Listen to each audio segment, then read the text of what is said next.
Alors, quand faut-il consulter un andrologue? Si vous rencontrez un problème, par exemple pour mettre votre partenaire enceinte, si vous avez des difficultés, cela signifie que vous faites face à un problème d'infertilité masculine. C'est l'un des cas où vous pouvez consulter un andrologue ou s'il y a un problème au niveau des parties intimes, des préoccupations concernant la taille du pénis, vous pouvez consulter, ou s'il y a un phimosis ou tout autre problème, vous pouvez consulter. Ou il peut s'agir d'un paraphimosis qui est une urgence, vous pouvez consulter un andrologue. Et il existe une autre situation appelée priapisme, où l'érection dure plus de 3 à 4 heures et devient très douloureuse. C'est également une urgence, le priapisme, où il peut s'agir de tout type de traumatisme génital. S'il y a une blessure au pénis ou au scrotum, il peut donc y avoir des blessures liées au rapport sexuel. C'est un autre domaine pour lequel vous pouvez consulter un andrologue. D'autres préoccupations que les gens ont la plupart du temps sont liées aux problèmes sexuels, aux aspects sexuels. Si vous rencontrez des problèmes liés à la masturbation ou si vous avez des croyances erronées à ce sujet, pour clarifier tout cela, vous pouvez consulter un andrologue.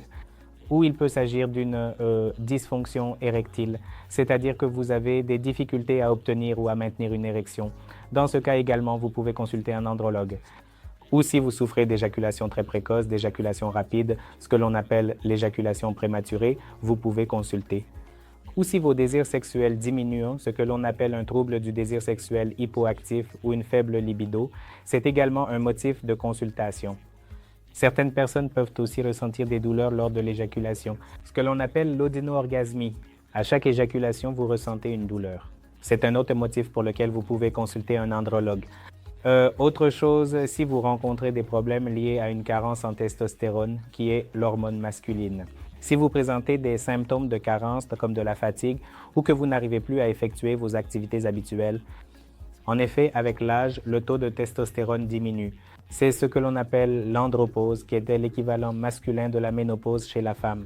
Il existe donc aussi une entité appelée andropause, ce que nous appelons scientifiquement l'hypogonadisme tardif. C'est donc un domaine pour lequel vous pouvez consulter votre andrologue. Si vous rencontrez des problèmes liés aux infections sexuellement transmissibles, malheureusement, si sans le savoir, vous avez eu un rapport sexuel non protégé ou même protégé et que vous avez des inquiétudes concernant une infection, vous pouvez aborder ces questions avec votre andrologue.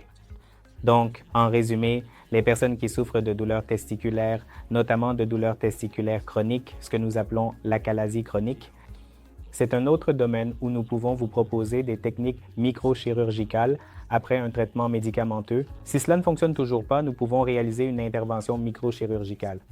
Et pour les personnes qui ont terminé leur vie de famille et souhaitent procéder à une stérilisation permanente, ce que nous appelons une vasectomie, qui est une intervention simple, même en comparaison avec la tubectomie. C'est une des interventions possibles. La vasectomie sans bistouri peut être proposée. Il existe également différentes modalités de traitement avancées en andrologie qui nous permettent de traiter aussi bien les problèmes liés à la fertilité que ceux liés à la sexualité et même, plus loin, l'hypogonadisme tardif ou la carence en testostérone.